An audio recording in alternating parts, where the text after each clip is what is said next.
आगे जो भी प्रोग्रामिंग करेंगे वो आइडल पर हम लोग करेंगे। तो आइडल एडिटर पाइथन सेटअप जब हमने इंस्टॉल किया था तो सेटअप के साथ ही हमारे साथ आया हुआ है। अलग से हमें कुछ नहीं करना है इंस्टॉल अब। लेकिन हमें उसे सीखना होगा कि आइडल एडिटर को हम लोग लॉन्च कैसे करें। तो सर्च बार में जाएंगे।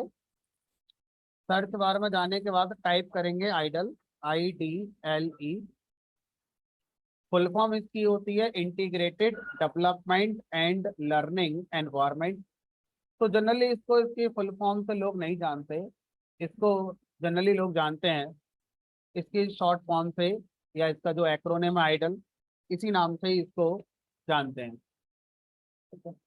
अब यहाँ पे टाइप करा मैंने आइडल। ये जो ऑप्शन है ये तभी आएगा जब आपने पहले क्या कर रखा है, पाइथन को इंस्टॉल किया हुआ है। अगर आपने पाइथन को इंस्टॉल नहीं किया हुआ है तो ये ऑप्शन आपके में नहीं आएगा। अब मान लीजिए इस पर मैंने क्लिक कर दिया,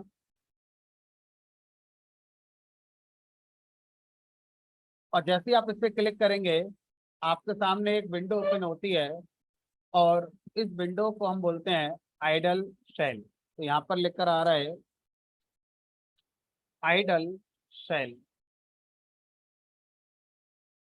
आइडल शेल। अब ये जो आइडल शेल विंडो है इसका जनरली यूज हम करते हैं अपने प्रोग्राम से जो भी आउटपुट आता है उसको देखने के लिए, या अगर एज यूजर मैं अपने प्रोग्राम को कुछ इनपुट देना चाहता हूँ। मान लीजिए दो नंबर को सम करने का प्रोग्राम बनाया और वो दो नंबर में यूजर से इनपुट लेना चाहता हूँ।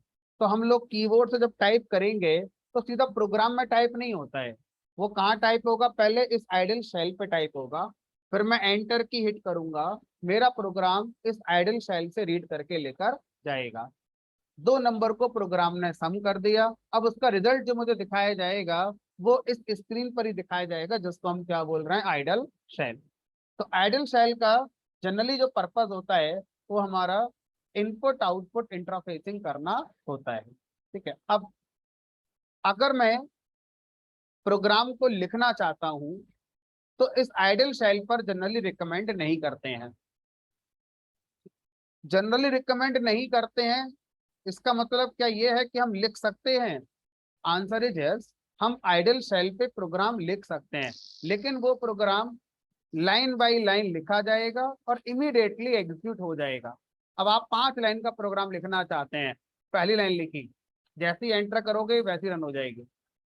फिर दूसरी लाइन लिखी, जैसे ही एंटर करोगे रन हो जाएगी। ऐसा नहीं होगा कि पहले हमने क्या करा, 5 लाइन लिख ली और एक साथ रन कराएंगे, वो पॉसिबल नहीं होगा। वो तभी पॉसिबल होगा जब आप प्रॉपर उसको एक फाइल में सेव करके रन कराएंगे, जैसे हमने लास्ट क्लास कल किया था। तो अभी हम इस पर प्रोग्राम लिखना नहीं सीखेंगे। अभी इसका पर्पस है इनपुट आउटपुट करना। ठीक है। तो कुछ इस तरह से हम लोग कह सकते हैं कि ये हमारा प्रोग्राम है,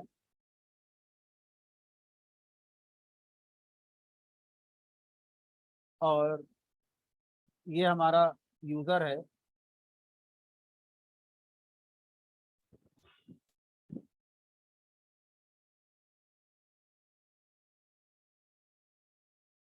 अगर मेरे प्रोग्राम को यूजर को कुछ आउटपुट दिखाना है, या यूजर को कुछ इनपुट प्रोग्राम को देना है, तो ये बीच में जो स्क्रीन है हमारी,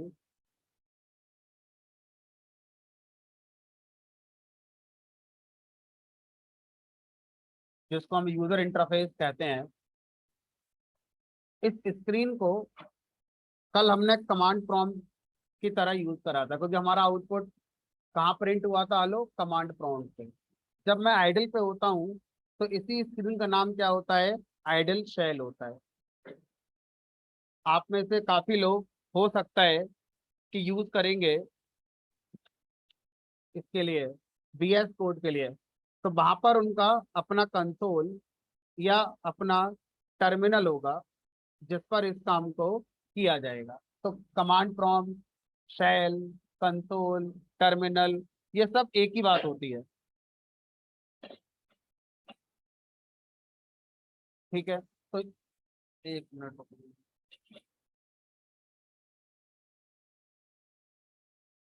तो इन सब का एक ही मतलब है कि ये यूजर इंटरफेस है, और प्रोग्राम को जब भी आउटपुट दिखाना है यहाँ पर दिखाना है। तो जो भी आउटपुट आएगा वो हमारा इस यूआई पर आउटपुट आएगा। यूजर से जब भी आपको इनपुट लेना है तो सीधा प्रोग्राम इनपुट नहीं लेगा, इस स्क्रीन पर आप इनपुट लेते हैं और फिर प्रोग्राम इस स्क्रीन से आपका इनपुट लेके जाता है। तो वो स्क्रीन जहां पर यूजर और प्रोग्राम बीच में हमारा इंटरफेसिंग कराते हैं, इस स्क्रीन को बोलते हैं यूजर इंटरफेस। और यही क्या होता है, या तो कमांड प्रॉम्प्ट या शेल या कंसोल या टर्मिनल, जो भी है वो ये सब नाम यही होते हैं। ठीक है। अब अगर आपसे कहा जाए कि प्रोग्राम कहाँ लिखें, तो उसके लिए क्या करना होगा, आइडल शेल पे एक मेन्यू आएगा, फाइल। इस फाइल मेन्यू पे क्लिक करेंगे और न्यू फाइल पे जाएंगे,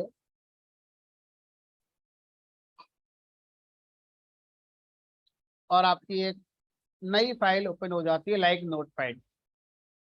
यहाँ पर आप अपना प्रोग्राम को बनाते हैं, जितना चाहें उतना प्रोग्राम आप लिख सकते हैं, जितनी लाइन का चाहें उतनी लाइन का लिख सकते हैं।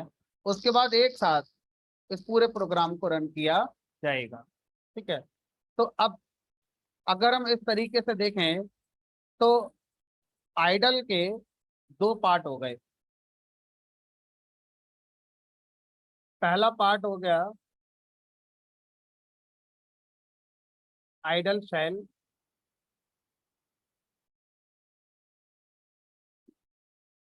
और दूसरा पार्ट हो गया हमारा एडिटर। शेल विंडो, और दूसरा हो गया हमारा एडिटर विंडो। ठीक है। अब शेल विंडो का पर्पस है यूजर इंटरफेसिंग।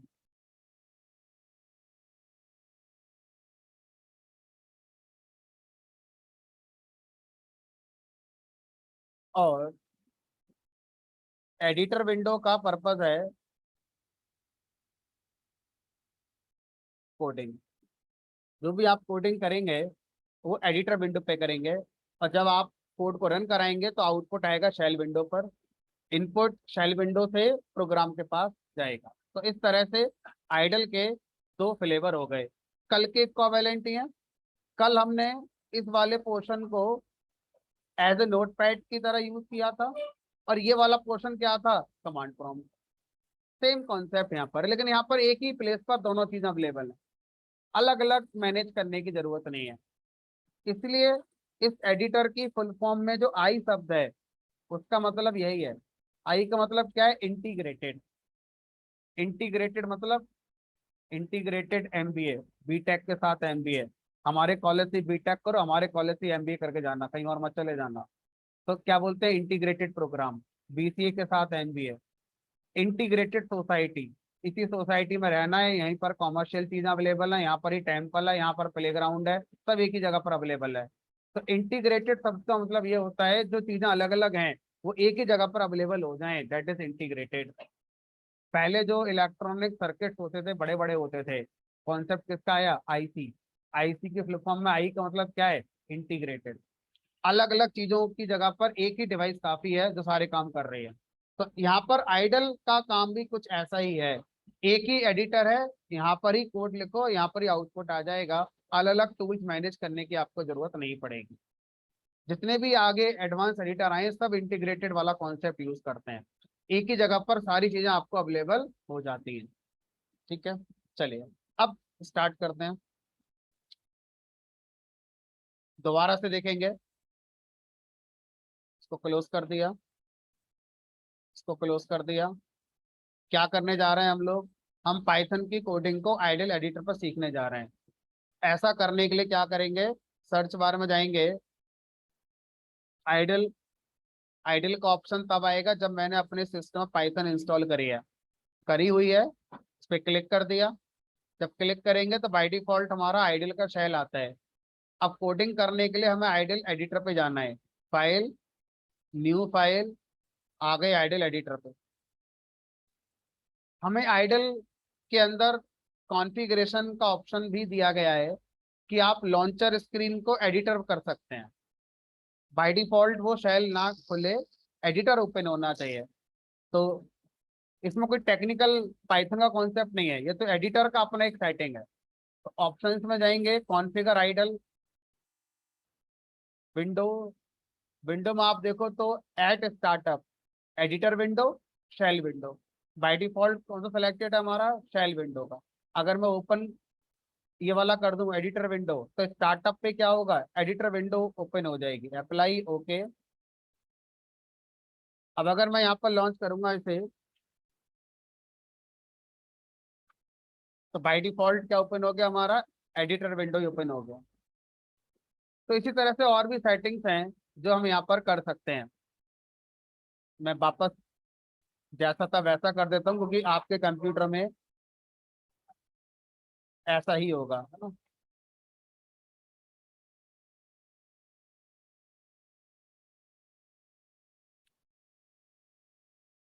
चलिए अब,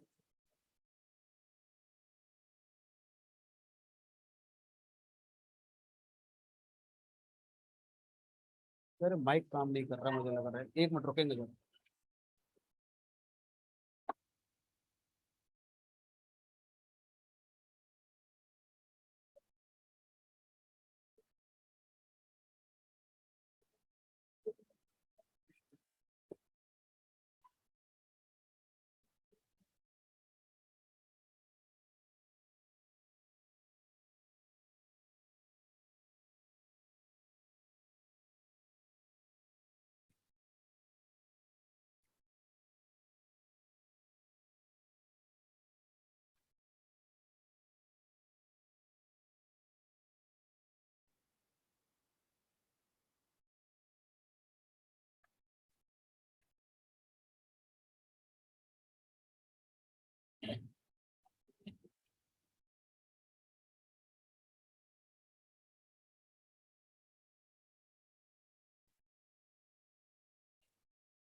चलिए अब काम करेंगे, ठीक है, फाइन।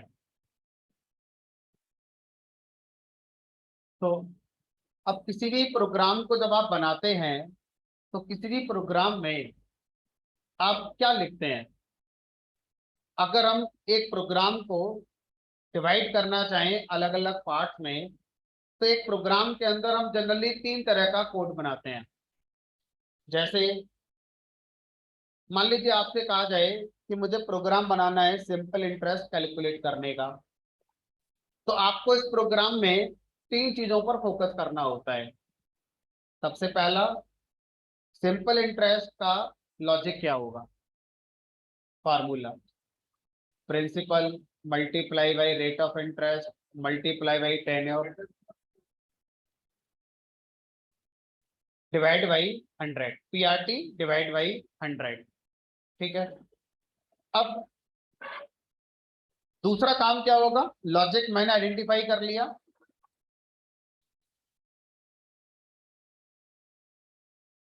दूसरा पार्ट क्या होगा हमारा, जो भी आपने फार्मूला सोचा है, जो भी आपने लॉजिक सोचा है, उसमें कितना इनपुट चाहिए।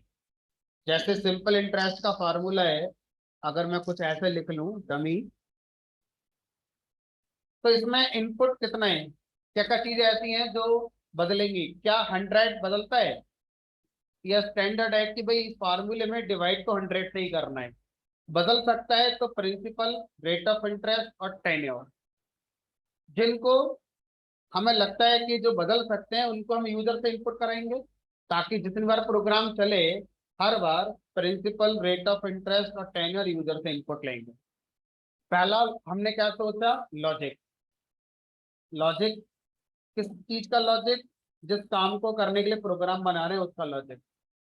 अब ये लॉजिक एक लाइन का है, हो सकता है 5 लाइन का बने, हो सकता है 50 लाइन का लॉजिक बने। तो लॉजिक की लाइन जो होगी वो डिपेंड करेगी कौन सा है। मैंने एक एग्जाम्पल के लिए आसान सा लॉजिक ले लिया।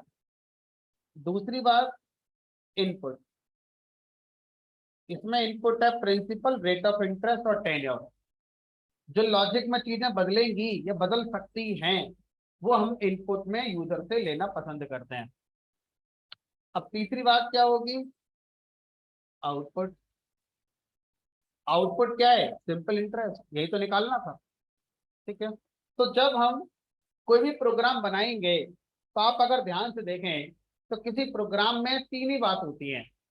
जिस पर्पस के लिए प्रोग्राम बनाया जा रहा है उसका लॉजिक, उस लॉजिक में यूज होने वाला इनपुट, आगे आगे आ जाओ, उस लॉजिक में यूज होने वाला हमारा इनपुट, इधर बैठ, और तीसरा पार्ट क्या हो गया हमारा, उस लॉजिक से जो आउटपुट जनरेट हुआ है वो क्या है। ठीक है, अब हम इन तीनों में से कोई भी चीज सबसे पहले सीख सकते हैं। हम जितने भी प्रोग्राम बनाएंगे हर प्रोग्राम में ये तीन बात होंगी। रिकॉल करो अपनी प्रोग्रामिंग लाइफ, अगर आपने पहले कभी कोई प्रोग्रामिंग लैंग्वेज पढ़ी है तो C++, जावा, किसी भी प्रोग्राम में ये तीन बातें तो होती हैं। आप फैक्टोरियल का प्रोग्राम बनाएंगे तो फैक्टोरियल का लॉजिक, किस नंबर का फैक्टोरियल चाहिए वो इनपुट, फैक्टोरियल जो बनकर आया वो आउटपुट। आप कोई सा प्रोग्राम सोचिए जो आज तक आपने बनाया है, ये तीन बातें ही होती हैं उसमें, है ना। अब हम अगर पहला प्रोग्राम बनाने जा रहे हैं तो पहले प्रोग्राम में हम इनमें से कोई भी एक चीज सीख सकते हैं। इनपुट यूजर से लेना सीख सकते हैं, लॉजिक लगाना सीख सकते हैं, या फिर आउटपुट दिखाना सीख सकते हैं। जनरली किसी भी प्रोग्रामिंग लैंग्वेज में तो सबसे पहला काम हमें सिखाया जाता है वो क्या होता है, आउटपुट दिखाना। कि अगर कभी आपके प्रोग्राम को आउटपुट दिखाने की जरूरत पड़ी तो क्या आप लिखेंगे ऐसा प्रोग्राम में जिससे कि आउटपुट आपका जनरेट होगा। ठीक है, अब हमें क्या करना है, सबसे पहले पाइथन में कैसे आउटपुट दिखाया जाता है ये सीखना होगा। तो ऐसा करने के लिए हमें एक रेडीमेड कोड मिला हुआ है। जैसे मैंने कल एग्जांपल दिया था लाइब्रेरी का, तो कॉलेज लाइब्रेरी में रेडीमेड जो कंटेंट्स हैं वो बुक्स की फॉर्म में होते हैं। इसी तरह से प्रोग्रामिंग लैंग्वेज में रेडीमेड कोड फंक्शंस की फॉर्म में होते हैं। तो पाइथन की लाइब्रेरी के अंदर एक रेडीमेड फंक्शन है जिसका नाम है प्रिंट। प्रिंट फंक्शन का यूज करके हम अपने प्रोग्राम से आउटपुट जो भी दिखाना चाहते हैं वो दिखा सकते हैं। तो सबसे पहला काम जो हम सीख रहे हैं वो है प्रोग्राम से आउटपुट कैसे दिखाया जाता है इस काम के लिए। उसके बाद लॉजिक लगाना सीखेंगे, यूजर से इनपुट लेना सीखेंगे।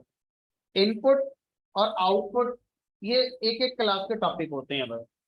एक क्लास में आप आउटपुट दिखाना सीख जाते हैं, एक क्लास में आप इनपुट लेना सीख जाते हैं। बाकी आपका जो 2.5 महीने का कोर्स है वो किसके लिए है, लॉजिक के लिए। कि लॉजिक कैसे लगाया जाता है, लॉजिक लगाने के लिए आपको कंडीशंस की जरूरत पड़ती है, पार्ट ऑफ सिलेबस। लॉजिक लगाने के लिए आपको लूप की जरूरत पड़ती है, आपको ऑपरेटर की जरूरत पड़ेगी, आपको मॉड्यूल की जरूरत पड़ेगी। बहुत सारे टॉपिक्स हैं जिनकी जरूरत पड़ती है लॉजिक को कंप्लीट करने के लिए। हर लॉजिक सिंपल इंटरेस्ट की तरह नहीं होता कि P × R × T और काम पूरा हो गया। बहुत से लॉजिक में हमें कंडीशन लगानी पड़ेगी। अब मुझे एक प्रोग्राम बनाने को दिया गया इवन ऑड का, बताओ एक नंबर है, इवन है कि ऑड है, इवन है कि ऑड है, दो में से एक बात होगी सही। अब मुझे जब तक कंडीशन नहीं आती मैं इस लॉजिक को लगा ही नहीं सकता। समझ में आ रही है कहानी। तो लॉजिक लगाना 2.5 महीने सीखते रहेंगे। इनपुट लेना यूजर से और आउटपुट दिखाना एक एक क्लास का टॉपिक होता है बस। और मुझे लगता है सर ये पाइथन में ही नहीं किसी भी लैंग्वेज में होता होगा, किसी भी लैंग्वेज में यही होता है ना। चलो, तो अब हम क्या करने जा रहे हैं, आउटपुट दिखाना सीखेंगे जिसके लिए प्रिंट नाम का जो हमारा रेडीमेड फंक्शन है उसका हम यूज करेंगे। तो लिखने जा रहे हैं प्रिंट। तो जब मैं लिखूंगा तो मैंने ऐसे लिख दिया।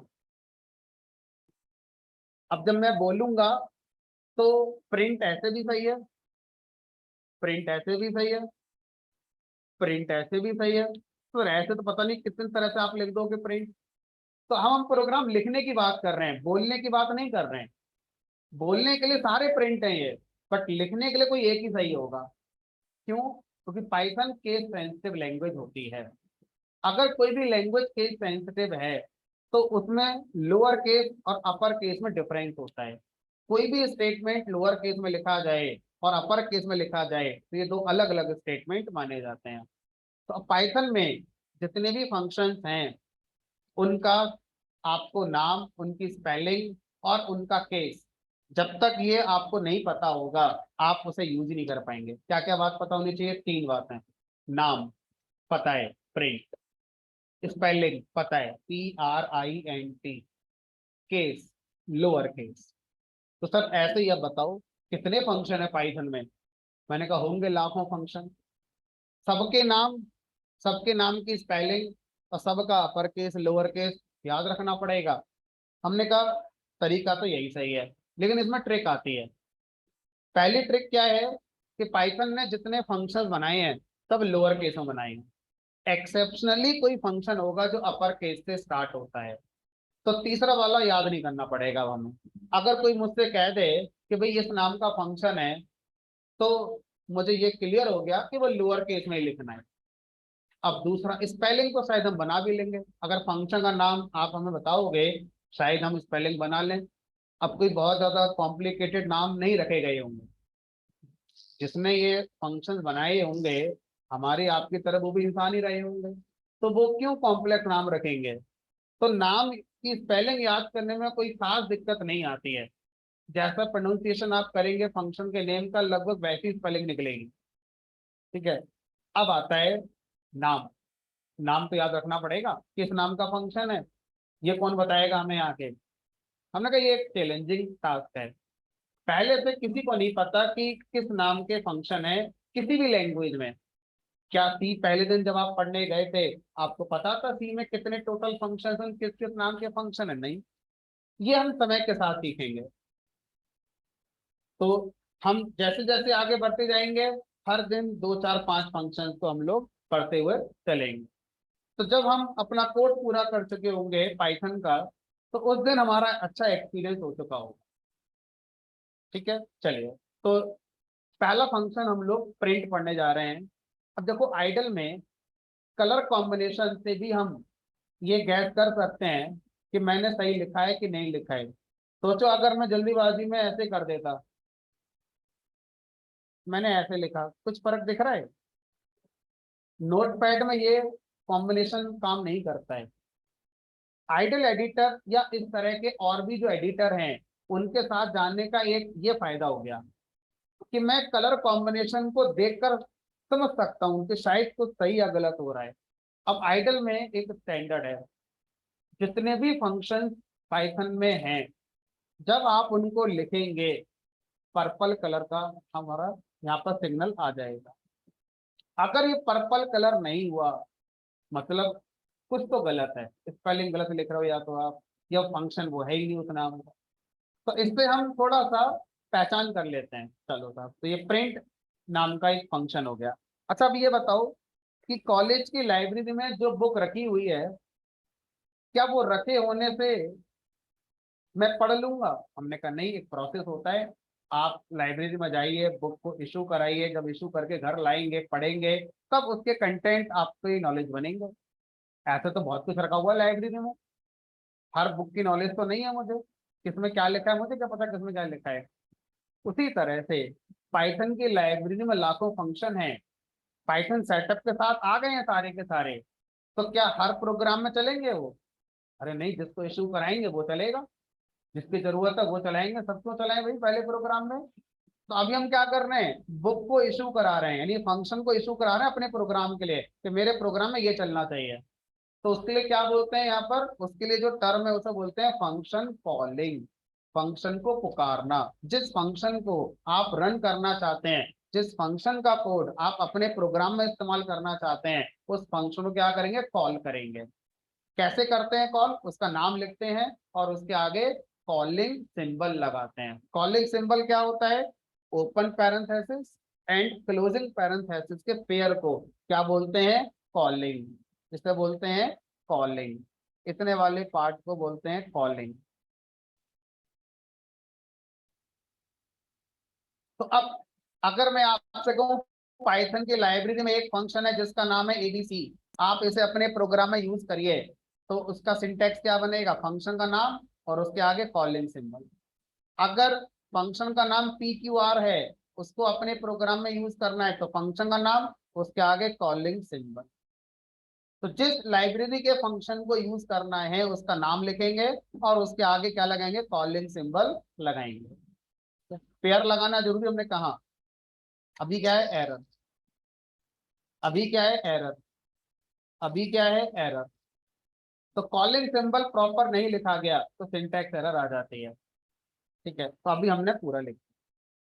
अब कुछ प्रोग्रामिंग लैंग्वेजेस ऐसी हैं जैसे सी, सी प्लस प्लस, जावा। उनका कहना यह है कि अगर ये स्टेटमेंट पूरा हो गया है तो इसके बाद सेमीकोलन लगाकर इसका टर्मिनेशन किया जाए। पाइथन प्रोग्रामिंग लैंग्वेज इस काम को ऑप्शनल करती है। अगर आप चाहते हैं तो आप इस स्टेटमेंट को सेमीकोलन से टर्मिनेट कर सकते हैं, और आपको अगर नहीं करना है तो भी कोई एरर नहीं आती है। अब तो मैं अपने प्रोग्राम में 100 स्टेटमेंट लिखूंगा तो 100 टेंशन खत्म हो गई। कौन सी टेंशन? 100 सेमीकोलन लगाने की। वरना तो जब बड़े बड़े प्रोग्राम लिखे जाते हैं ना, तो यही पता चलता है 2 घंटे बाद कि उस स्टेटमेंट में सेमीकोलन रह गया था बस। छोटा प्रोग्राम में देखने में आसानी हो जाती है, जब बड़ा प्रोग्राम होता है तो ये छोटी छोटी एरर ही परेशान करती है। ठीक है, बराबर। पाइथन में अभी के लिए ऑप्शनल है। अभी के लिए ऑप्शनल है का मतलब ऐसा लग रहा है कि कभी मैंडेटरी भी होगा। हमने कहा हाँ, कुछ ऐसा भी है जहां पर इसको लगाना ही पड़ेगा, नहीं तो एरर आ जाएगी। अभी के लिए सेमी कॉलन से किसी स्टेटमेंट को टर्मिनेट करना ऑप्शनल है, हमेशा के लिए नहीं है। ठीक है। अब अभी हम एक ही स्टेटमेंट लिखेंगे, दूसरा स्टेटमेंट ही नहीं लिखेंगे। जिन लोगों ने सी जावा का एक्सपीरियंस लिया है उनको ऐसा लग सकता है कि सर इसमें एंट्री पॉइंट फंक्शन तो है नहीं, जैसे वॉइड मेन होता था, कोई क्लास तो बना ही नहीं आपने, कोई हेडर फाइल तो इंक्लूड करी नहीं। ये सब चीजें पाइथन में नहीं होती पहले प्रोग्राम में। मैं ये नहीं कह रहा हूँ कि पूरे पाइथन में नहीं होती हैं, पहले प्रोग्राम में इनकी जरूरत नहीं है। पाइथन में क्लास होती है, पहले प्रोग्राम में बनाने की जरूरत नहीं है, जब जरूरत होगी तब बनाऊंगा। पाइथन में फंक्शन हम अपने बना सकते हैं, लेकिन एंट्री पॉइंट जैसा कोई टॉपिक नहीं होता, वॉइड मेन मेन जैसा कोई टॉपिक नहीं होता, सीएलआर एससीआर जैसा कोई स्टेटमेंट पाइथन में नहीं होता, गेट सीएच जैसा कोई स्टेटमेंट नहीं होता। ये सारे स्टेटमेंट जिस काम को करते हैं ये पाइथन में अपने आप हो जाते हैं, तो इनका कोड लिखने की जरूरत ही नहीं होती। ठीक है, तो पहला प्रोग्राम एक ही लाइन का है बस, जबकि सी का पहला प्रोग्राम कम से कम 5 लाइन का होता है। Hash include studio, hash include conio, void main. 3 line हो गई, अभी हुआ कुछ नहीं है। फिर उसके बाद सीएलआर एस दिया, फिर प्रिंट एफ, उसके बाद गेट सी एस, फिर मेन बंद करो। कितनी हो गई? 5 लाइन हो गई। 5 लाइनों का काम क्या होगा भाई? जो मेरा 1 लाइन का काम होगा, काम तो वहां प्रिंट एफ ही करेगा ना, बाकी फंक्शन तो कुछ कर नहीं रहे हैं अभी। प्रिंट एफ से सारा काम होता है, प्रिंट कराने वाला कोई नहीं। अब ये जो प्रिंट फंक्शन है, इससे अगर हम जो भी प्रिंट करना चाहते हैं, तो जो हमने यहाँ पर पैरेंथेसिस बनाई है उनके बीच में हम जो भी लिखेंगे, प्रिंट फंक्शन उसको प्रिंट कर देगा। तो जो भी यहाँ पर मैं लिखूंगा उसको हम टेक्निकल टर्म में आर्गुमेंट कहते हैं। अभी ये अगर टेक्निकल टर्म ज्यादा लग रहा है तो आप कह सकते हैं वो वैल्यू जो मुझे प्रिंट करानी है मैं प्रिंट के पैरेंथेसिस के बीच में लिखता हूँ। तो मैंने लिख दिया यहाँ पर दिस इज पाइथन। तो आप एक मैसेज प्रिंट करने की बात कर रहे हैं, ऐसा लग रहा है देखकर कि हम एक मैसेज प्रिंट करना चाहते हैं अपने आउटपुट में, और वो मैसेज क्या है? This is Python. अब प्रिंट में जब भी आप किसी मैसेज को लिखते हैं तो उसको लिखने का एक सिंटैक्स है। इसका मतलब यह है कि जैसे ही आप कीबोर्ड से कुछ भी लिखेंगे, अपने मन से नहीं लिखते हैं, जो भी लिखने जा रहे हैं उसका एक सिंटैक्स है, वो सिंटैक्स हमें सीखना होता है, उसके अकॉर्डिंग हमें लिखना होगा। नहीं लिखेंगे तो कंपाइलेशन फेज में क्या आ सकती है? एरर आ सकती है। जैसे अभी आपका मन कर रहा है कि मैं एक मैसेज लिखूंगा, मैं लिख दिया दिस इज पाइथन, तुरंत आपको सोचना है कि कहीं इसका कोई सिंटैक्स तो नहीं होता है लिखने का? होता है, हर स्टेटमेंट लिखने का सिंटैक्स होगा। क्या सिंटैक्स होता है? जब भी कोई मैसेज प्रिंट में लिखा जाएगा, डबल कोट में इनक्लोज करके लिखा जाए। अब जब आप डबल कोट में इनक्लोज करके लिखते हैं तो लेमैन टर्म में इसको क्या बोला जाता है? मैसेज। टेक्निकल टर्म में इसको कहा जाता है स्ट्रिंग। तो अब आप ये बोलें कि मैंने प्रिंट से एक स्ट्रिंग प्रिंट कराई, या आप ये बोलें मैंने प्रिंट से एक मैसेज प्रिंट कराया, दोनों का मतलब एक ही है। डिफरेंस क्या है? एक लेमैन टर्म है, एक टेक्निकल टर्म है। मैसेज किसी को भी समझ में आ जाएगा। आप अपने घर पे छोटे भाई बहन, अपने पेरेंट्स, किसी को बोलोगे मैसेज वर्ड, उन्हें पता है क्या होता है। अब बोलना घर जाके स्ट्रिंग, किसी को समझ नहीं आया क्या बोल रहे हो। टेक्निकल टर्म है। व्हाट्सएप पर जो मैसेज आते जाते हैं, अगर मैं आपसे कह दूं आप व्हाट्सएप के प्रोग्रामर हैं, आपने व्हाट्सएप बनाई है, तो उसके कोड के अंदर जो मैसेज है वो क्या होगा? स्ट्रिंग ही तो होगा। ठीक है। तो अब जिसको हम मैसेज कह रहे हैं वो हमारा क्या है? स्ट्रिंग। ठीक है। अब हैबिट डालनी होगी लेमैन टर्म को टेक्निकल टर्म के साथ रिलेट करने की। तो जब आप कोई बुक पढ़ते हैं या इंटरव्यू में जाते हैं तो आपको टेक्निकल टर्म्स में बोलना होता है। टेक्निकल टर्म्स में ही बुक में लिखा होता है। जो लेमैन टर्म होते हैं, नॉन टेक्निकल टर्म जो होते हैं, ये सिर्फ समझने के लिए होते हैं, कहीं लिखे नहीं मिलेंगे। ठीक है। अब सर ये जो हमने स्ट्रिंग के अंदर मैसेज लिखा है, क्या इसका भी रोल होता है ग्रामेटिकली सही होना चाहिए? अगर मैं ऐसे लिख दूं यहाँ पर पाइथन इज दिस, तो एरर तो नहीं आ जाएगी कि गलत लिख दिया आपने? तो स्ट्रिंग में आप जो लिखते हैं उनको सीक्वेंस ऑफ करेक्टर माना जाता है बस। उसमें कोई इंग्लिश ग्रामर का कॉन्सेप्ट नहीं आता। मतलब अगर मैं यहाँ पर इसकी जगह ऐसे लिख दूं ये पाइथन है, तो फर्क ही नहीं पड़ रहा है। उसको सब क्या है? अल्फाबेट। तो स्ट्रिंग का मतलब है आपने कुछ करेक्टर्स लिखे हैं। अब वो करेक्टर क्या है, मीनिंगफुल यूजर को है, यूजर को मीनिंगफुल नहीं है, वो आप देखो। हमारा सिंटैक्स था डबल कोट के अंदर आप कोई भी करेक्टर लिख सकते हैं। ठीक है? अभी मीनिंगफुल लिख देते हैं, दिस इज पाइथन। अब क्या करना है? अब इस प्रोग्राम को इंटरप्रेटर को देना है ताकि ये कंपाइल हो, सिंटैक्स एरर चेक हो, बाइट कोड बने, पीवीएम के पास जाए, पीवीएम इसका मशीन कोड बनाए और हमें हमारा आउटपुट मिले। अब ये सारा काम करने के लिए पहले हमें अपने प्रोग्राम को एक पाइथन फाइल में सेव करना होता है। फाइल में गए, save as. By default IDLE में जब आप किसी फाइल को सेव करने जाते हैं तो पाइथन जिस फोल्डर में इंस्टॉल हुई है उस फोल्डर में इसको सेव करने की बात करता है। आप किसी भी जगह पर, मान लीजिए डेस्कटॉप पर मैंने एक फोल्डर बनाया और यहाँ पर मान लीजिए इसका नाम कर दिया प्रोग्राम्स। इसके अंदर अब मैं इसको सेव करूंगा। जब मैं इसको सेव करने जाऊंगा तो यहाँ पर मुझे फाइल का नेम बताना है। अच्छा, कल नोटपैड में भी ऐसी सिचुएशन आई थी, फाइल का नेम बताना है और आगे मैं क्या लिखता था? Dot P Y. लेकिन आप ध्यान से देखो, ऑटोमेटिकली सेव एज टाइप क्या लिखा हुआ है? तो आइडल में हमें जब कोई फाइल बनानी होती है अपने प्रोग्राम के लिए तो हमें सिर्फ फाइल का नाम देना होता है। एक्सटेंशन डॉट पी वाई लगाने की जरूरत नहीं होती, क्योंकि आइडल जानता है कि भाई आप पाइथन का ही प्रोग्राम लिख रहे होगे, क्योंकि वो एडिटर स्पेसिफिक है पाइथन के लिए। नोटपैड को क्या पता कि पाइथन क्या होती है? आप जो भी लिख रहे हो आप खुद अपनी फाइल का एक्सटेंशन बनाकर आते हो। ठीक है? चलिए, अब इसको मैंने क्या कर दिया? सेव कर दिया। तो ये फाइल आपके बताए गए फोल्डर में सेव हो गई। अब इसको रन करने हैं तो अब कोई कमांड लिखने की जरूरत नहीं है। यहाँ पर आप ध्यान से देखो, रन नाम से एक ऑप्शन आ रहा है। अगर आप यहाँ देखो तो एक रन नाम से ऑप्शन आता है। ये आपको क्या करना है? इस पे क्लिक करना है। इस पे क्लिक करने के बाद एक ऑप्शन आएगा रन मॉड्यूल, या शॉर्टकट की है F5। जैसे ही आप इस पे क्लिक करते हैं वैसे ही ये पाइथन फाइल इंटरप्रेटर को हैंड ओवर कर दी जाती है बिहाइंड द सीन। पूरा प्रोसेस जो हमने कल सीखा था वो होता है और हमारा आउटपुट आता है। लेकिन इस बार आउटपुट कहाँ आएगा हमारा? शेल पर, आइडल शेल पर। यहाँ नहीं आएगा, यहाँ मत देखना, शेल पर आएगा। This is Python. तो शेल का पर्पस क्या है? यही पर्पस है, आइडल शेल का पर्पस है आउटपुट को दिखाना। जो प्रोग्राम से आउटपुट बनेगा उसको दिखाने वाला काम कर रहा है। इनपुट की जब बात आएगी तब बात करेंगे। अगर मैं इसको दोबारा रन करा दूं तो दोबारा करा दोगे तो फिर से आ जाएगा आउटपुट।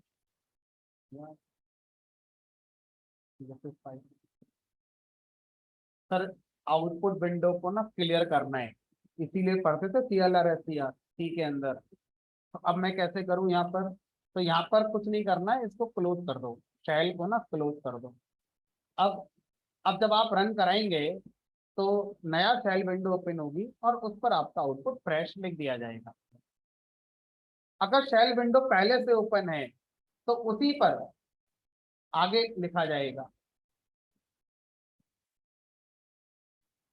और अगर ये ओपन नहीं होती, मान लो मैंने इसको क्लोज कर दिया, अब शेल विंडो नहीं है, तो ये ऑप्शन अपने आप उसे लॉन्च करेगा और फ्रेश उसको लिख देगा। ठीक है।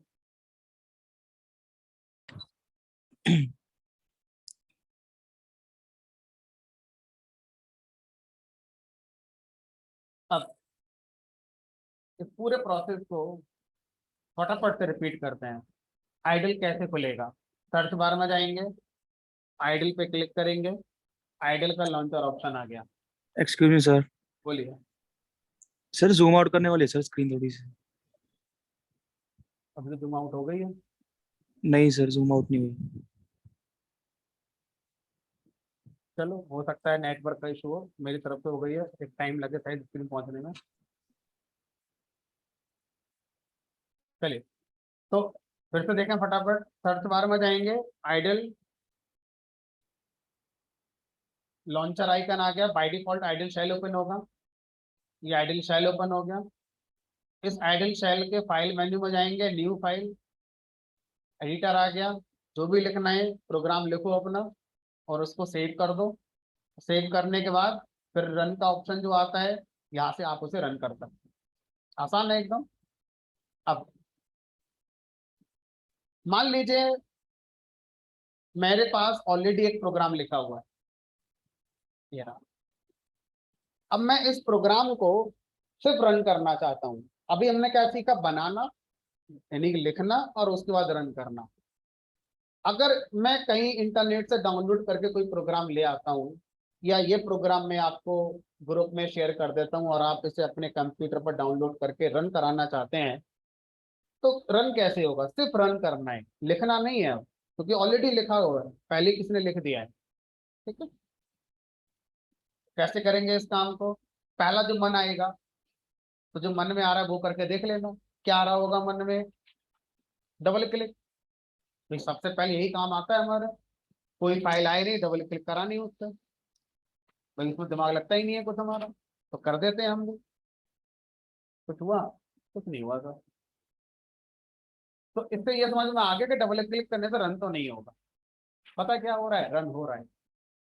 रन होते ही बंद हो जाता है, क्योंकि एक ही लाइन तो थी। अगर आपने अपने प्रोग्राम में 50-60 लाइन लिखी होती तो दिखता भी कुछ। तो डबल क्लिक करने से पाइथन फाइल रन हो जाती है। लेकिन हमारा कोड इतना कम लिखा हुआ है कि वो आउटपुट देकर बंद भी हो जाता है। ठीक है। अब हम चाहते हैं कि ये आउटपुट देकर बंद नहीं होना चाहिए, तो क्या करेंगे? इस प्रोग्राम को आइडल में ओपन करेंगे। कैसे करेंगे? इस फाइल पर राइट क्लिक करेंगे, edit with IDLE, edit with IDLE में जाएंगे और उसके आगे आपने जितने भी पाइथन के वर्जन इंस्टॉल करे हुए हैं, हर वर्जन का आइडल का ऑप्शन आएगा, 3.10, 3.9, 3.8। अब जिसमें रन करना चाहते हो उसमें आप रन कर सकते हो। अभी मेरे पास एक ही है 3.10, तो मैंने इसको ओपन कर लिया, ओपन हो गया एडिटर में। दोबारा देखो क्या करा आपने।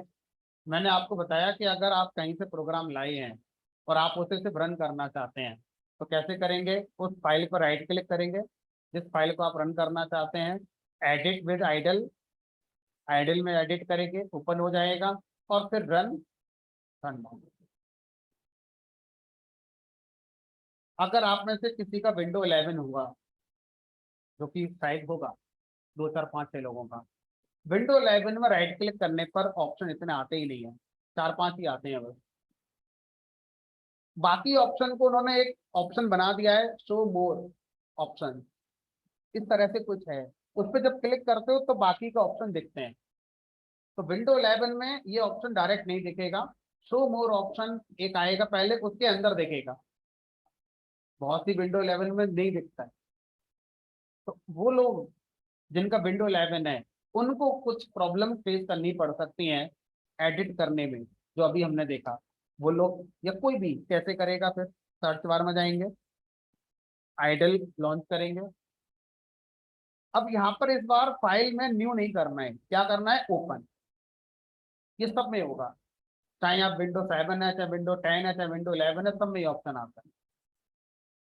ओपन पे क्लिक करा और जहां पर आपकी फाइल आपने बनाकर सेव करी थी डेस्कटॉप पर प्रोग्राम फोल्डर में, ये सेलेक्ट करो, ओपन, फिर इसे रन करो।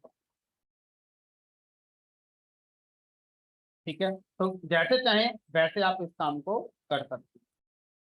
अब आगे चलते हैं। ऑप्शन के अंदर एक फीचर आता है लाइन नंबर का। ऑप्शन पे जाके कॉन्फ़िगर आइडल, उसके नीचे एक और शो लाइन नंबर। तो जब प्रोग्राम की लेंथ बढ़ती है ना, तो लाइन नंबर से थोड़ी हेल्प हो जाती है कि भाई मैं कहाँ पर गलत था और कहाँ तक मैंने क्या लिख लिया है। एक दो लाइन में लाइन नंबर की शायद हमें इतनी उम्मीद नहीं, ना जरूरत है। तो लाइन नंबर बाय डिफॉल्ट नहीं आएगा, ऑप्शन के अंदर हाइड और शो, ये लाइन नंबर का। अब मैं चाहता हूँ कि मैं इसमें कुछ और चेंजेस करके दिखाऊं। जैसे आपने कहा था कि सिंटैक्स है स्प्रिंग को लिखने का, कि कोड से स्टार्ट होगी और मैचिंग कोड से एंड होगी, नहीं माना सिंटैक्स, तैयार रहो एरर के लिए, सिंटैक्स एरर।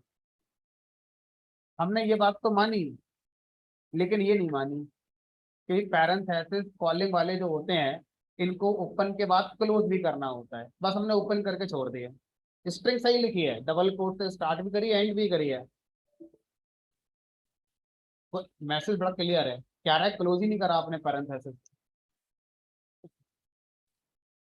और मान लीजिए हमने ऐसे लिखा ही नहीं, तो ऐसे हम चला कर देख लेते हैं। अब यहाँ पर मैं एक लाइन बोलता हूँ पहले। अगर किसी ने पाइथन 5 साल पहले या 8 साल पहले पढ़ी है अपने आप, तो शायद उसका ये चलता हो। पाइथन का हम जो वर्जन पढ़ रहे हैं वो 3.10 है। पाइथन 2 वाली जो सीरीज आई है, 2.1 2.2 2.7 तक, उसमें ही चल जाएगा। तो पाइथन के पुराने वाले वर्जन में प्रिंट फंक्शन नहीं था, प्रिंट एक कीवर्ड था, इसलिए उसको इस्तेमाल करने के लिए उसके आगे कॉलिंग सिंबल की जरूरत नहीं होती। पाइथन 3 वाली सीरीज जब से आई है, 3.0 3.1, पाइथन को प्रिंट को कीवर्ड से बाहर कर दिया गया। अब प्रिंट कीवर्ड नहीं है, अब प्रिंट एक कौन है, फंक्शन। अब इसको कॉल करने के लिए मुझे कॉलिंग सिंबल लगाना ही पड़ेगा। ऐसा क्यों हुआ, अभी आगे प्रिंट में और डिस्कशन करेंगे, शायद वहां पर बेटर समझ में आएगा। चलिए, तो ये प्रिंट लिखने का सिंटैक्स हो गया। अच्छा, इस बात का ध्यान रखना, स्पेशली वो लोग जो सी और जावा से आए हैं। सी में जावा में क्या होता है, किसी भी स्टेटमेंट की शुरुआत में आप स्पेस दे दो तो फर्क पड़ता नहीं है, ऐसे लिख दो चाहे ऐसे लिख दो, कोई फर्क नहीं पड़ता। पाइथन में पड़ता है। पाइथन में हर स्टेटमेंट लेफ्ट अलाइन ही होना चाहिए। पाइथन में हर स्टेटमेंट, जितना भी हम सीख रहे हैं, लेफ्ट अलाइन होना चाहिए। स्टार्टिंग में स्पेस देना एक अलग कॉन्सेप्ट होता है, जिसको आगे चल के पढ़ेंगे इंडेंटेड ब्लॉक के नाम। तो अभी आप दोगे तो एरर आएगी। जब किसी में जावा में डॉट नेट में कोई एरर नहीं होती, अब कितना भी स्टार्टिंग में स्पेस हो फर्क नहीं पड़ता। तो पाइथन में हर स्टेटमेंट लेफ्ट अलाइन होगा। ठीक है, छोटी छोटी बातें हैं जिनका ध्यान रखना है, एक भी स्पेस नहीं दे सकते, एरर आ जाएगी। उसके बाद मैंने कहा था सेमी कॉलन ऑप्शनल है, आपने दे दिया, नहीं दिया था इससे पहले वाले प्रोग्राम में चल रहा था, अब मैंने दे दिया। एक काम करते हैं, मैसेज थोड़ा चेंज करते हैं। This is Python at 202।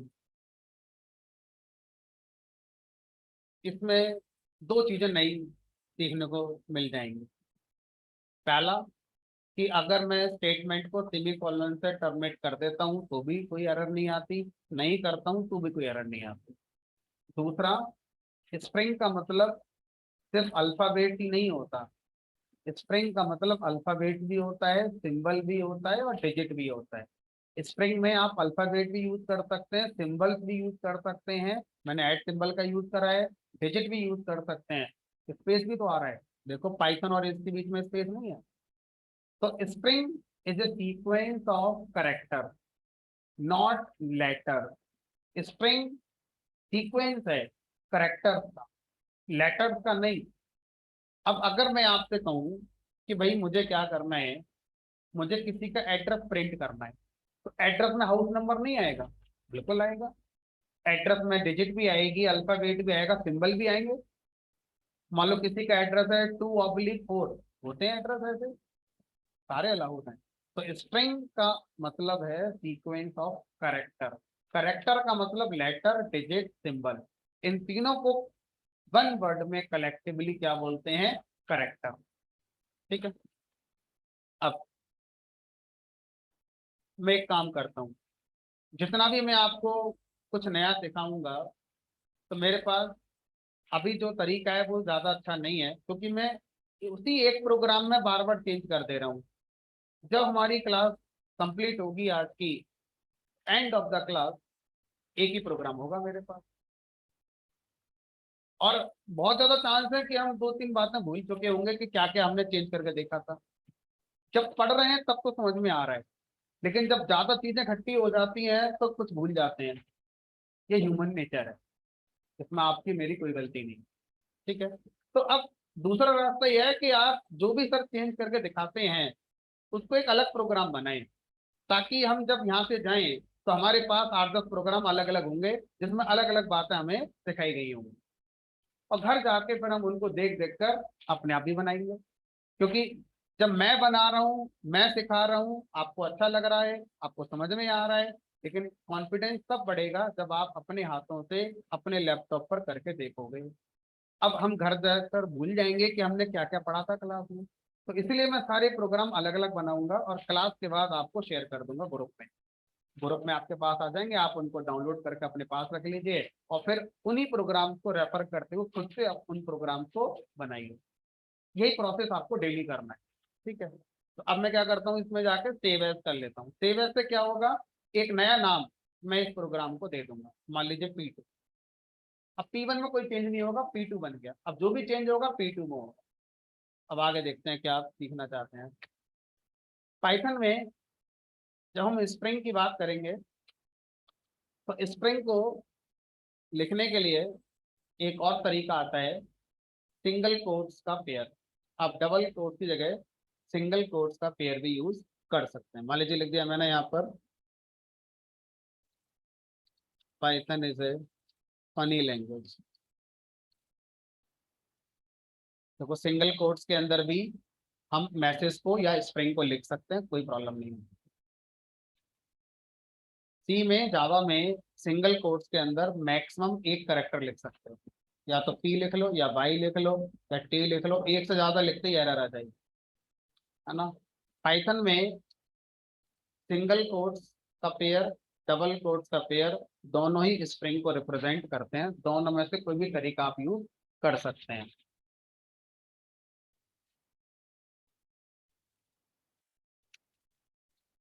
Sir address print करा कर दिखाइए। मान लीजिए मैं ड्यू कैट का एड्रेस प्रिंट कराता हूँ, मेरी हैबिट पड़ी हुई है डबल कोट्स के पेयर के साथ स्ट्रिंग लिखने की। अब मैं ये नहीं कहता कि मेरी हैबिट सही है या गलत है, आपका अपना डिसीजन होगा कि आप सिंगल कोट का पेयर यूज करना पसंद करेंगे कोडिंग में या डबल कोट का करेंगे। कोई एक हैबिट डाल लीजिए। मेरी हैबिट क्यों पड़ी डबल कोट से, क्योंकि मैं जावा सी बैकग्राउंड से आता हूँ, तो वहां पर यही हैबिट पड़ी हुई है। वहां सिंगल कोट के पेयर में स्ट्रिंग नहीं चलती। अब आप जैसे चाहें वैसे ही कर सकते हैं, मैं ये नहीं कर रहा आप मुझे फॉलो करें इस मामले में। ठीक है, तो अभी मैंने यहाँ पर डबल कोट का पेयर लगा दिया और मैंने ड्यूकैट का एड्रेस लिखा। ड्यूकैट का एड्रेस है ड्यूकैट, उसके बाद कॉमा लगा दिया, ब्लॉक ए, बिल्डिंग नंबर 43, कॉमा लगा दिया। फिर लिख दिया मैंने यहाँ पर सेक्टर 16 और शहर का नाम है नोएडा। डिस्ट्रिक्ट, डिस्ट्रिक्ट छोड़ो, स्टेट लगा देते हैं यूपी। यूपी के अंदर इंडिया, फिर एशिया, फिर वर्ल्ड, फिर अर्थ, कुछ भी लगा दो आगे, है ना। चलो, तो अब ये मेरा एड्रेस हो गया, अब इसको रन कराएंगे। तो जनरली एक आम इंसान एड्रेस को मल्टी लाइन पे देखता है। आप कोई फॉर्म भरें जीमेल का या कहीं भी कोई फॉर्म भरते हैं फिजिकल फॉर्म, तो मल्टीपल लाइन में एड्रेस लिखा होता है, address line 1, address line 2, address line 3। हम भी कुछ ऐसा ही सोच रहे थे यहाँ पर कि आप किसी का एड्रेस प्रिंट कराएंगे तो वो एक लाइन में क्यों आ रहा है, अलग अलग लाइन में आए, बेटर लुक आएगा, देखने में अच्छा लगेगा। तो अब क्वेश्चन ये है कि ये होगा कैसे। एक रास्ता मेरे पास है, अलग अलग प्रिंट लगाओ सबके, पर ये तो कुछ ज़्यादा ही कॉम्प्लिकेटेड हो जाएगा। तो हम पाइथन से पूछते हैं कि भाई किसी भी स्ट्रिंग के बीच में अगर मैं आउटपुट में न्यू लाइन लाना चाहता हूँ तो कैसे लेकर आते हैं। तो पाइथन ने आंसर दिया, एक स्पेशल करेक्टर है जो बैक स्लैश एन कहलाता है। तो अगर आप बैक स्लैश एन ये अपने स्ट्रिंग के अंदर जिस जगह लिखेंगे उस जगह से आउटपुट में न्यू लाइन क्रिएट हो जाएगी और आगे के जो करेक्टर्स हैं फिर वो न्यू लाइन पर नजर आएंगे। तो अब हम क्या करेंगे, बैक स्लैश एन स्ट्रिंग के अंदर यूज करेंगे। स्लैश का ध्यान रखना है, बैक लगाना है पीछे की तरफ, फॉरवर्ड वाला एरर दे देगा, नहीं चलेगा, ये अलग है। तो सिर्फ स्लैश कह देने से बात नहीं पूरी होगी, आपको बोलना पड़ेगा बैक स्लैश एन, एन ही लगाना है, कुछ और नहीं लगाएंगे, पहले से फिक्स है। एन साइंस आता है न्यू, न्यू लाइन ऐसा साइंस आ रहा है। ठीक है, तो मैं चाहता था इस कॉमा के बाद ये जो आगे आए पूरा न्यू लाइन पर आए, तो लगा दिया मैंने बैक स्लैश एन। स्ट्रिंग में जब बैक स्लैश एन हम कहीं लिखते हैं तो आउटपुट में वो as it is back slash N print नहीं होता है। अभी क्या है, बाकी जो भी करेक्टर आपने लिखा है एज इट इज प्रिंट हुआ है। स्लैश एन आउटपुट में न्यू लाइन क्रिएट कर देता है, आगे यहाँ से न्यू लाइन, और आगे जितने भी करेक्टर्स थे वो सब कहाँ प्रिंट हुए, न्यू लाइन। मन में क्या आएगा, सर ये भी न्यू लाइन पे कर दो। तो जहां से न्यू लाइन चाहिए स्लैश एन आप लगा दो, कोई दिक्कत नहीं।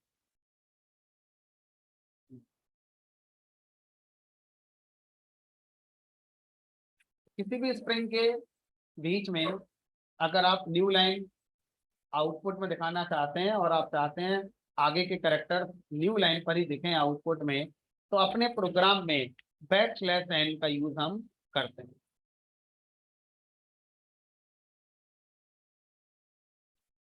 पाइथन को लगा कि कोई आसान तरीका भी देना चाहिए, ये कोई मुश्किल तरीका तो नहीं है, लेकिन पाइथन ने फिर भी एक आसान तरीका दिया जिसमें हमें बैक स्लैश एन का यूज नहीं करना होता और स्ट्रिंग के बीच में हमारी न्यू लाइन आ जाती है। देखते हैं क्या वो तरीका है, बैक स्लैश एन के बिना ही न्यू लाइन आ जाती है। क्योंकि जो आप कह रहे हैं ऐसा तो हमने सी में जावा में कभी नहीं पढ़ा, क्योंकि वहाँ आज भी नहीं होता है। सी और जावा वाले सिर्फ यही ऑप्शन यूज कर सकते हैं, दूसरा कोई ऑप्शन नहीं है। पाइथन वालों के पास है क्या, आप अपने स्ट्रिंग को मल्टीपल लाइन पर लिख सकते हैं ऐसे कर।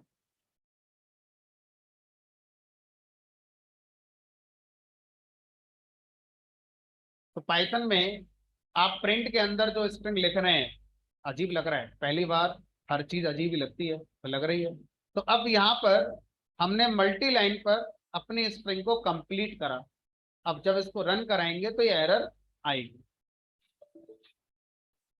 क्योंकि जब हम डबल कोट्स या सिंगल कोट्स के पेयर में स्ट्रिंग को लिखते हैं तो एक रूल ये कहता है कि सिंगल लाइन में स्ट्रिंग कंप्लीट हो जानी चाहिए। अगर आप मल्टी लाइन में स्ट्रिंग कंप्लीट करना चाहते हैं तो स्ट्रिंग लिखने का तीसरा तरीका होता है 3 टाइम्स डबल कोट से स्ट्रिंग स्टार्ट करेंगे और मैचिंग कोट से एंड करेंगे।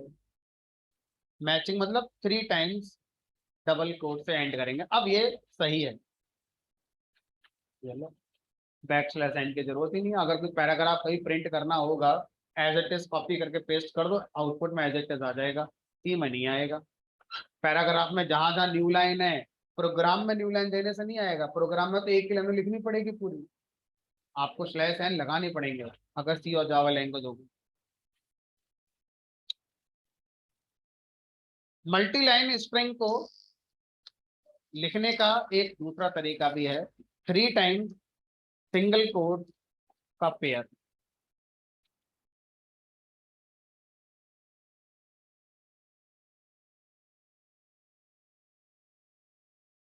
अच्छा सर ये बताइए कि जो 3 टाइम्स वाले हमारे पेयर होते हैं, अगर मैं इनको सिंगल लाइन की स्ट्रिंग दे दूं तो ये मना कर देंगे कि नहीं हम तो मल्टी लाइन के लिए बने हैं तो मल्टी लाइन लिखो ही लिखो। ऐसा नहीं है, ये सिंगल लाइन स्ट्रिंग को भी प्रिंट कराएंगे। अभी आपकी चॉइस है कि इस काम को और आसानी से किया जा सकता था, तो आप एक कॉम्प्लेक्स अप्रोच क्यों यूज कर रहे हैं? भाई कॉम्प्लेक्स नहीं है, कंपेयर टू ऑर्डिनरी कोड उससे तो थोड़ी कॉम्प्लेक्स ही है। तो आप अगर ऐसा कर रहे हैं तो आपका डिसीजन अच्छा नहीं माना जाएगा, क्योंकि 3 वाला पेयर आप तभी यूज करें जब आपके पास मल्टी लाइन स्ट्रिंग लिखने का कॉन्सेप्ट था। अगर आप एक ही लाइन में स्ट्रिंग को पूरा कर सकते हैं तो या तो डबल कोट से पेयर लगाइए या सिंगल कोट से पेयर लगाइए, दैट्स इट। तो अब अगर मैं पाइथन की स्ट्रिंग को ब्रेक कर दूं तो पाइथन की स्ट्रिंग को मैं 2 पार्ट में ब्रेक कर सकता हूं। पहला पार्ट हो गया सिंगल लाइन स्ट्रिंग, दूसरा पार्ट हो गया मल्टी लाइन स्ट्रिंग।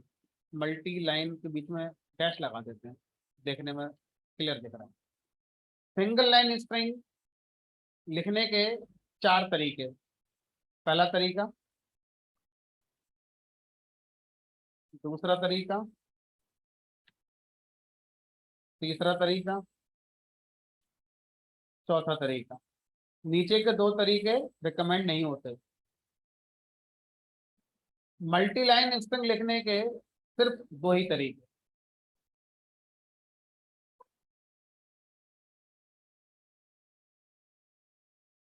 पहला तरीका, दूसरा,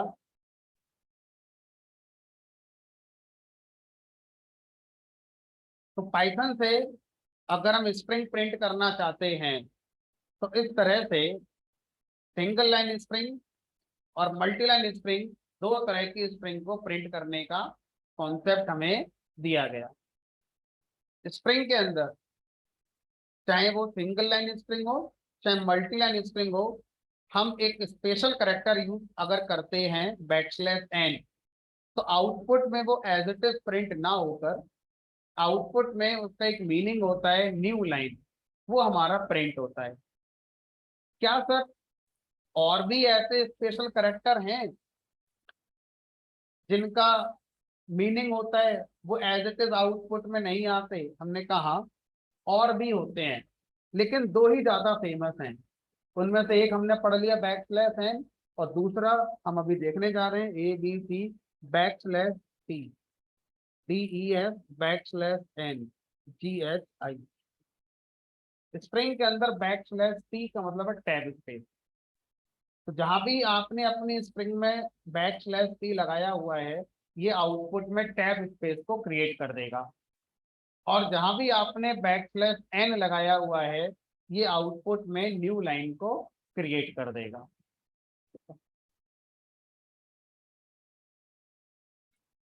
ABC के बाद टैब स्पेस आ गया, DEG के बाद न्यू लाइन आपने लिखी थी \n, इसलिए आगे के करेक्टर न्यू लाइन पर हमारे आएंगे। पाइथन की स्ट्रिंग फिर से रिकॉल करते हैं, जिसको हम आम भाषा में मैसेज कहते हैं, टेक्निकल भाषा में उसको स्ट्रिंग कहते हैं। स्ट्रिंग को लिखने के टोटल 4 तरीके होते हैं। इनमें से हम जनरली 2 तरीके यूज करते हैं सिंगल लाइन स्ट्रिंग के लिए, और बाकी 2 तरीके यूज करते हैं मल्टी लाइन स्ट्रिंग को लिखने के लिए। किसी भी स्ट्रिंग के अंदर कुछ स्पेशल करेक्टर्स हैं जो हम यूज करते हैं, तो वो एज इट इज प्रिंट ना होकर उनके कुछ मीनिंग है पहले से ही, वो आउटपुट में आते हैं। उन स्पेशल करेक्टर्स में से 2 हमने पढ़े। पहला \n new line, \t tag.